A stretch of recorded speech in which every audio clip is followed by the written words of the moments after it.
basketball looked like a century ago. And here's what it looks like now. So, how did we get here? Well, it all started when a teacher named James Naismith wanted to make a fun game for his students. And boom, just like that, we got basketball. But at first, the game was complete garbage. I mean, they played with soccer balls and used wooden baskets as hoops. Yeah, it was literally basketball. And they couldn't even dribble. But the game quickly evolved. And by 1906, metal rims were introduced. They finally allowed dribbling, thank God. And the very first professional basketball league was formed, the NBA. But 12 years later, another league was created called the BAA, creating teams like the Celtics, the Lakers, the Knicks, and the Warriors. And by 1949, basketball was getting so popular that the BAA and the NBL were like, let's do it. So they merged, creating the NBA. But despite being the #1 basketball league in the world, most players in the NBA still had day jobs, like Norman Glick, who worked as a plumber. I'm not kidding. But in 1956, one of the greatest players of all time made his NBA debut, Celtics legend Bill Russell. I mean, he was so good that he won a championship in his first season and 10 more throughout his career. Yeah, 11 championships. The Celtics dominated the league for 13 years straight, but in 1959, Bill's biggest rival joined the league, Wilt Chamberlain, a man who could bench 500 pounds, sleep with 20,000 women, and score 100 points in a single game, a record he still holds to this day. By the way, none of those things were ever recorded on camera, so there's a bit of debate on whether any of it happened. The next 20 years were a dark era for the NBA. In fact, it was almost the death of it. In 1967, a rival league was formed called the ABA, creating teams like the Spurs, Nuggets, Nets, and Pacers. 2 different leagues with over 200 players, completely splitting the basketball fan base. Not only that, but 70% of NBA players were addicted to drugs, which was a big no-no. And by 1978, the NBA was down so bad, even most of the finals weren't aired on TV. Nobody cared about the NBA. But right before officially going bankrupt, the league was saved by 2 unlikely stars. This is Larry Bird and Magic Johnson. And in 1978, they were the 2 greatest players in college basketball history that just so happened to be playing at the exact same time, leading to one of the greatest rivalries ever. They talked smack, got physical, all while dropping 20 points on each other. It became the hottest thing on TV. I'm talking 40 million viewers for a single college game. Between 1978 and 1979, Bird and Magic officially declared for the league, with Bird going to the Boston Celtics and Magic to the Lakers. Meanwhile, the NBA absorbed the 4 remaining ABA teams, making the NBA the only professional basketball league. And oh yeah, in 1979, they finally added the iconic 3-point line. The NBA was suddenly bigger than ever. Hell, the league even started selling players' jerseys for the first time. And it was all led by Bird and Magic. But despite all that, the NBA had no clue what was about to hit them, because there was a kid from North Carolina about to change not only basketball, but the world forever.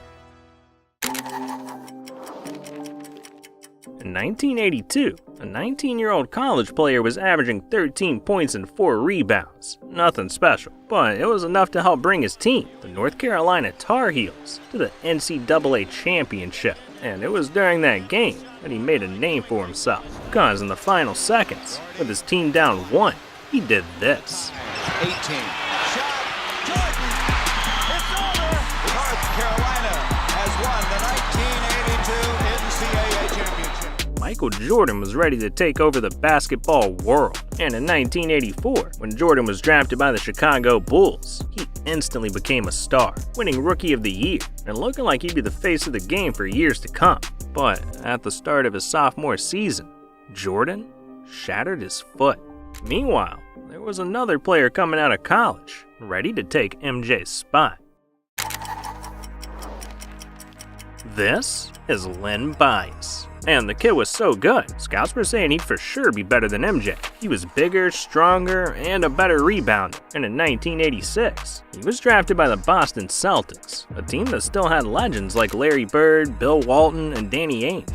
But just 2 days later, the NBA was hit with one of their worst tragedies. Local success story took a tragic turn this morning.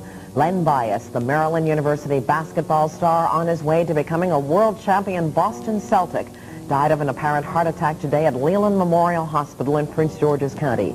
He died of heart failure because he used cocaine. The medical examiner said the cocaine in Bias's body was virtually pure, while most found in Maryland is 60% diluted. He said Bias inhaled the powder. Within seconds, it was absorbed into the blood and quickly interrupted the electrical activity in his brain, and that produced an irregular heartbeat.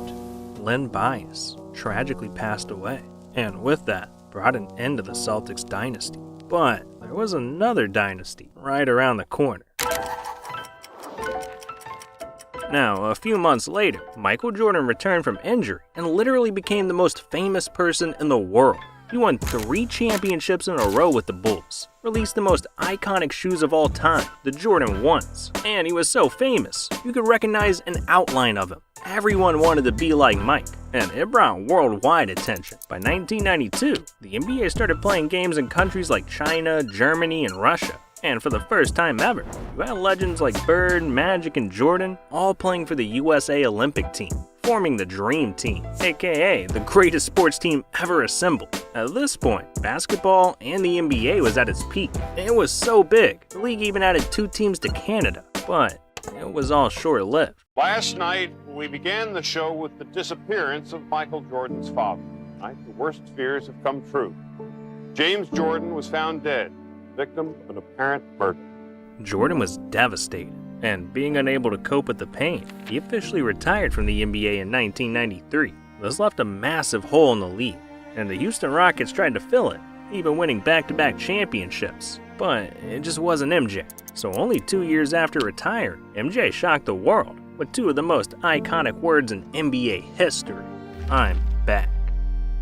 But when Jordan returned, he would meet the Black Mamba for the first time. And that's only one of the 8 sections coming up, after a word from our sponsor, Morgan & Morgan. See, when you're as good at basketball as I am, you become a target on the court. So after I dropped my 69th point in the game, this dude that was guarding me got mad, blindsided me, and broke my ankle. And I didn't know what to do. I couldn't afford the cost of fixing my broken ankle. But after doing some digging, I found something that saved my life. An injury law firm that'll fight your case for completely free unless you win. Yeah, Morgan & Morgan will fight to give you the best results. So if you ever have an injury, you can go to forthepeople.com and sign up for a free case evaluation to get started. Trust me, dog, you won't regret it. Well, look, we gotta get back to MJ, cause with the words "I'm back," he made his return to the NBA, where he and the Bulls went on to dominate the league again, winning 3 more championships in a row, including one on Father's Day, where MJ dedicated the win to his dad.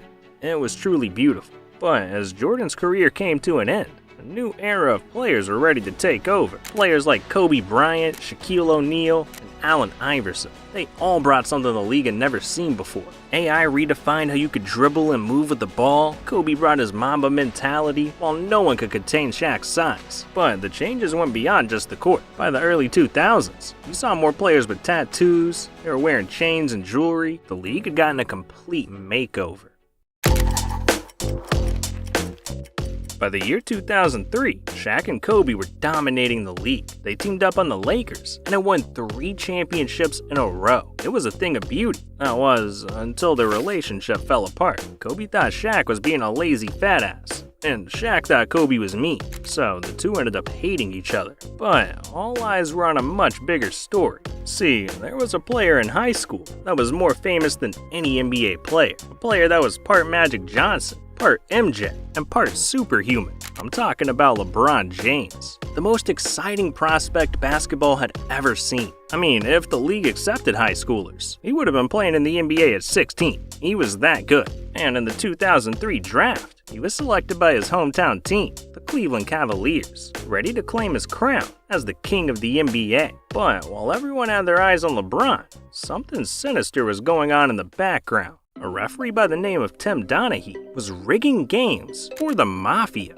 telling them which teams to put money on. And it wasn't just a single game, or even one series. He was rigging games for 4 years straight. Tim was literally changing the history of the NBA with each game he reffed. But eventually, the FBI got involved. A 2-year investigation was conducted, and Tim went to jail for 11 months. But the 2000s weren't all bad. In 07, the league saw the beginning of the super team era and the Boston Celtics, made up of 3 NBA legends, Ray Allen, Kevin Garnett, and Paul Pierce. And I know there were other super teams over the years, the 82 Sixers, the 96 Bulls, hell, even the 2003 Lakers. But for the first time in NBA history, teams were intentionally trading for 3 superstars to try and win it all. And in 2010, the Miami Heat pulled off the greatest super team the NBA had ever seen. Chris Bosh, Dwayne Wade, and LeBron. I mean, they were so